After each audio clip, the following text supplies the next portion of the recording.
What is your name, please? My name is Fionula O'Sullivan. My name is Fionula O'Sullivan. My name is Fionula O'Sullivan. Only one of these young ladies is the real Fionula O'Sullivan. The other two are imposters and will try to fool this panel. Tom Poston, Peggy Cass, Jim Nabors, otherwise known as Gomer Pyle, USMC, and Kitty Carlisle. On To Tell the Truth with your host, Bud Collier. Thank you very much. Thank you, and good evening, and welcome once again to Tell the Truth. Good evening, panel. Hi. Good evening, Bud. Hey, Bud. I'm sure that most of you are already familiar, if you are viewers as we are, of CBS Television's new hit comedy, Gomer Pyle, USMC. It's a great pleasure to have as our guest panelist tonight the star of that program, Jim Nabors. Jim, welcome to you. Thank you, Bud. It's a pleasure to be here. I think you'll enjoy it. We've got you flanked by some pretty classy gals there, haven't we? Yeah, boy. We're grateful that you took absent without leave from the Marine Corps for one evening to join us here.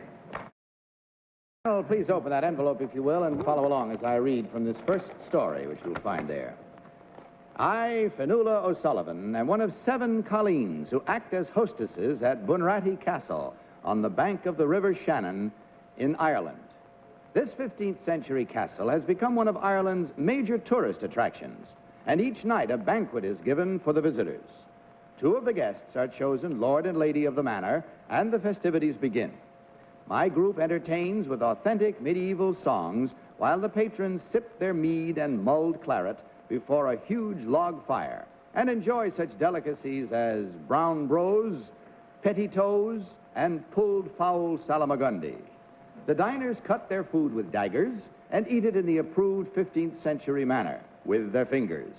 Signed, Fionula O'Sullivan.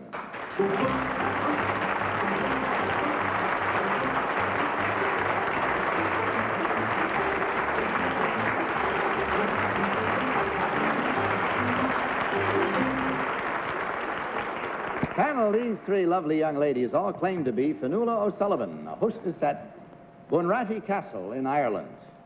We'll start the questioning, if we may, with our own colleen, Peggy Cass. Thank you.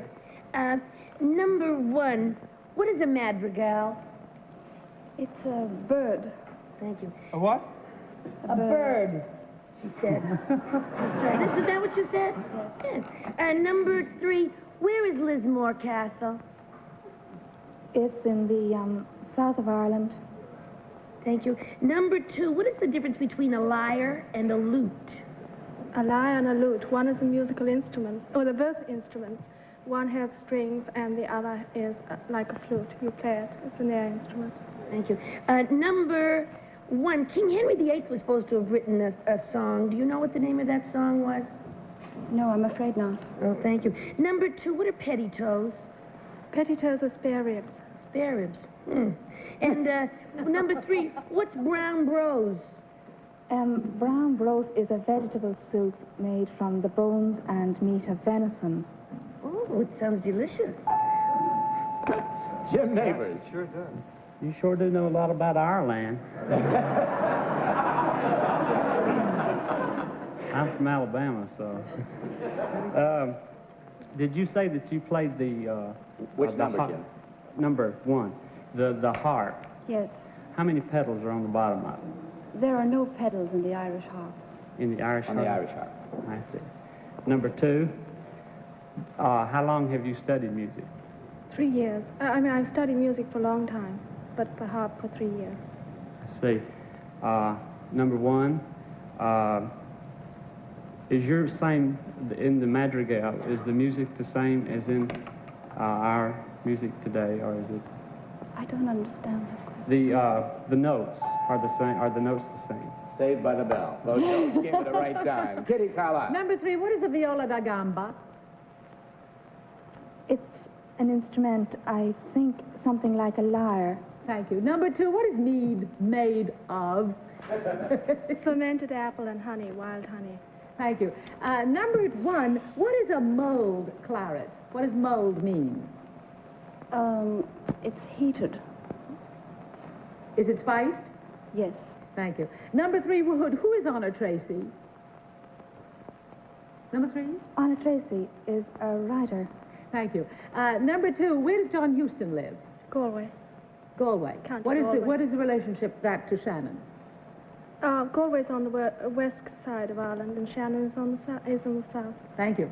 Number 1, when you cook your madrigal, how do you cook it? I don't know. You don't know how to cook a madrigal. Tom Poston. I'd like to ask number 3 a couple of questions. What's a madrigal, number 3? I believe it's a song, a part song. Well, why did she say it was a bird? I think she's confusing it with something that sounds the same. The only madrigal I know is in the Mikado. All right, number 3, another question that was asked before. Another question that was asked before. Do you know the name of the song Henry VIII wrote? He's, I think, supposed to have written Green Sleeves. Thank you. Now I'll ask number 1, if you have dogs at the castle. Yes, What kind? an Irish wolfhound. And meaning 1. Yes. Number 2, for whom, thank you. Number 2, for whom was the castle named? The castle was named because of its geographical location. Oh, not after somebody. No. Thank you.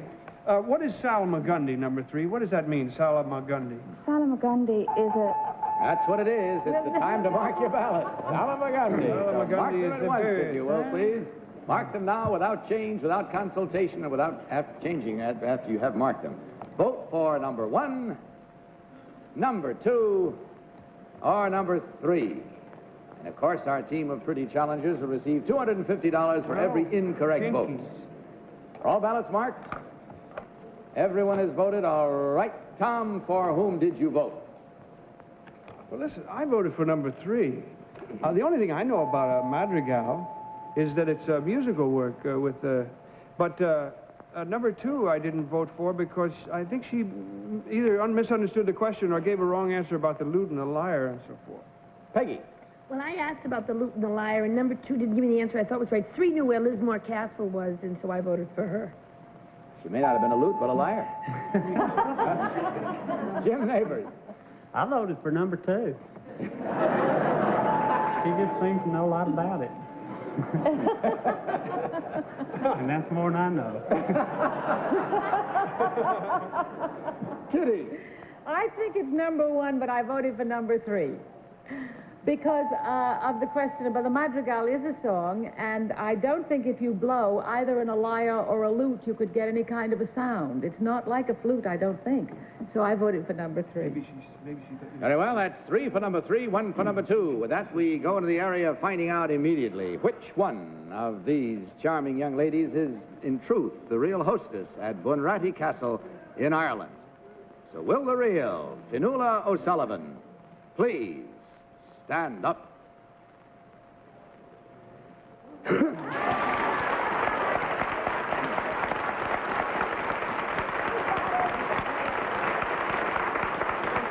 Now, the reason she's going up there is that she's very graciously consented to play the Irish harp and sing for us tonight, and she will be assisted by a whole group of the colleens who work with her at Bunratty Castle. And so now we listen to Fionula O'Sullivan and the colleens from Bunratty Castle as they sing for us now A Jug of Punch.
Fionula, thank you so very much. It just gave me goose flesh listening to it. It was so beautiful. Thank you very Just much. lovely. I'm glad You you and liked all it. those girls coming all the way over here, and it was a treat for us, believe me. Great treat. Number one, what is your real name, and why do you look so scared? I mean, what do you really do? My name is Emily Cole, and I work for the ambassador to the United Nations from Iraq.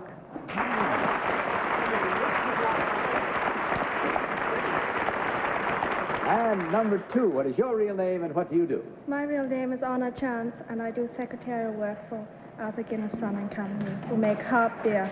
Make harp beer. Well, bless you. I tell you, we consider ourselves greatly blessed by having the three of you and all the other lovely ladies here with us tonight.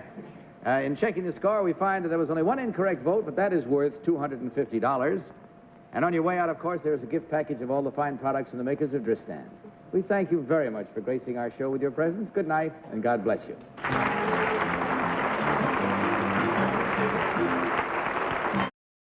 Next team of challengers.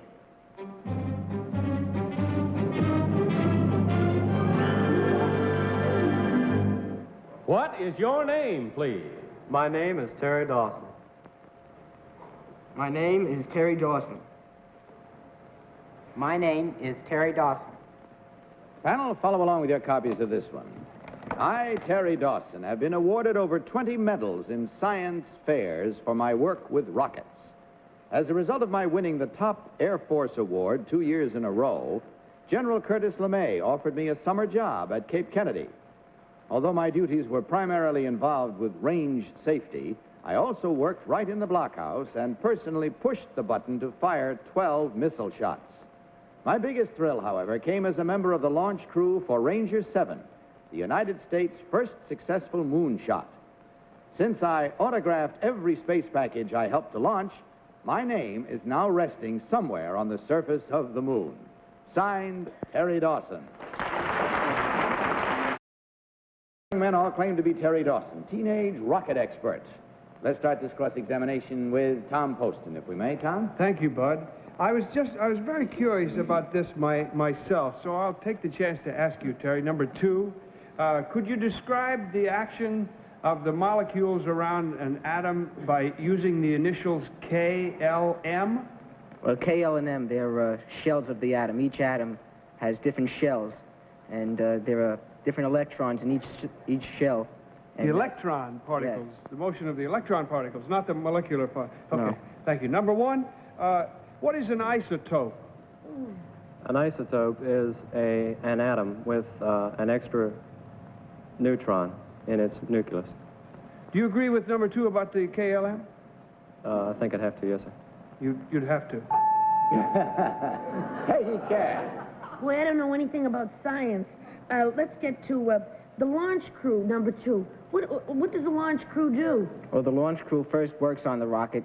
They put the various parts on, and then they're the ones who are in the blockhouse afterwards, who help actually launch it up.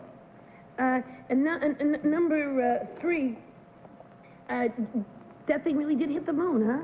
Yes. And number one, what kind of missiles did you shoot? There were small sounding rockets, weather rockets. Small what? Sounding rockets. Sounding rocket. Sounding rockets. Whatever they are. And when you shot them, did you shoot them by pressing a button? Throwing a toggle switch. Yes, ma'am. Oh, I see. Ooh. Jim Nabors. Gee, please. Let's see. Number two, what's the nearest town to Cape Kennedy? Cocoa Beach. Cocoa Beach. Number three, who is head of our moon program?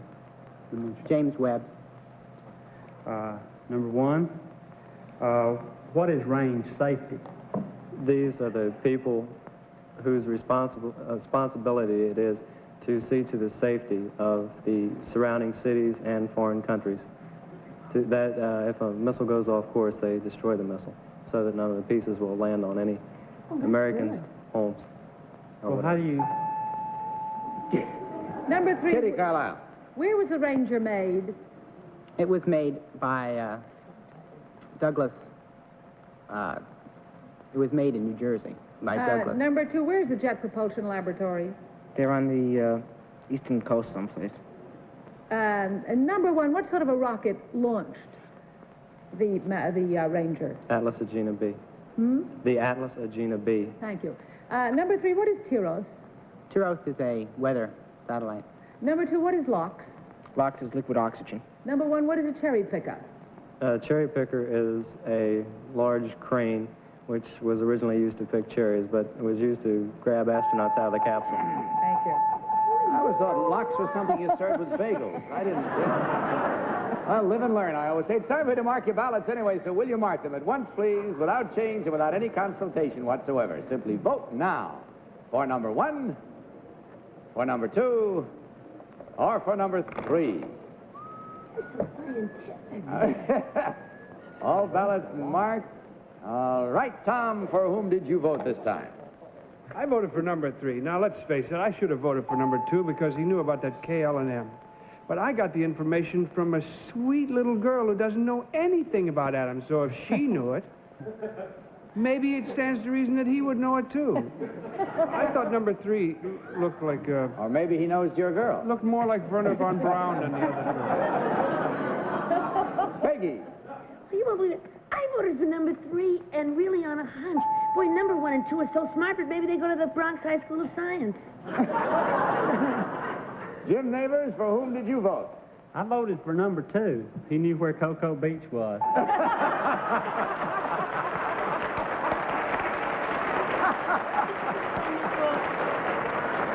And Kitty, with whom did you cast your lot? I voted for number 1. Atta girl.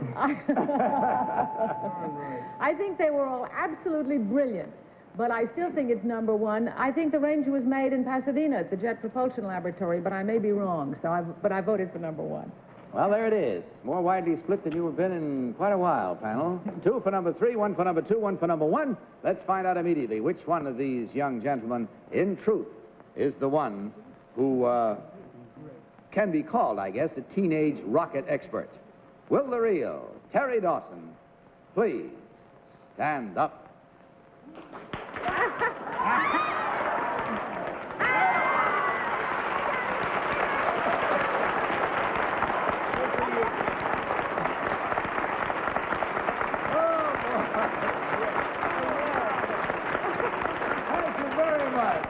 Terry, you and your 2 cohorts there did a good job of fooling. That's not an easy panel to fool, believe me. Number 2, what is your real name and what do you really do? Well, my name is Les Statner. I'm a senior at Abraham Lincoln High School in Brooklyn, and I work with my father at his plumbing supply store. Good boy.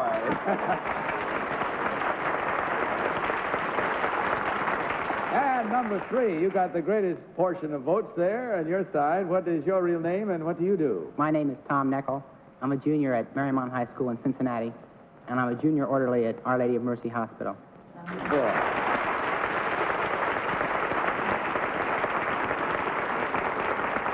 Well, gentlemen, we're proud of you, believe me, and I expect the flashing in your eyes will stay there for quite a while because there were 1, 2, 3 incorrect votes, and that's 3 times $250 or $750. I suggest you take all the pretty Colleens out after the show and get them ice cream. They should do as well as you did. Bless you all. It sure was a great pleasure meeting you and having you here, and I only hope that you had as much fun.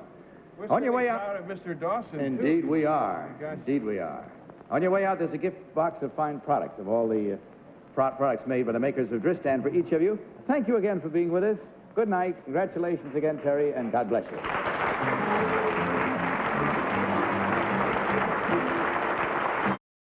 We have time for tonight's panel. All the fun that there was due to you, and I thank you. Good night to you. Good night. Good night, Bud. Good night to all of you from Dristan. And don't forget to join us next week at this same time, and I'll see you tomorrow afternoon on the daytime show. In the meantime, don't you forget to tell the truth. Good night. To Tell the Truth is a Mark Woodson, Bill Todman production.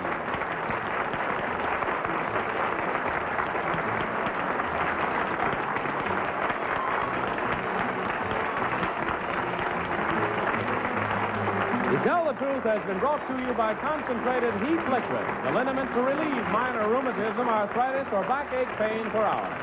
Johnny Olson speaking for To Tell the Truth, the program pre-recorded.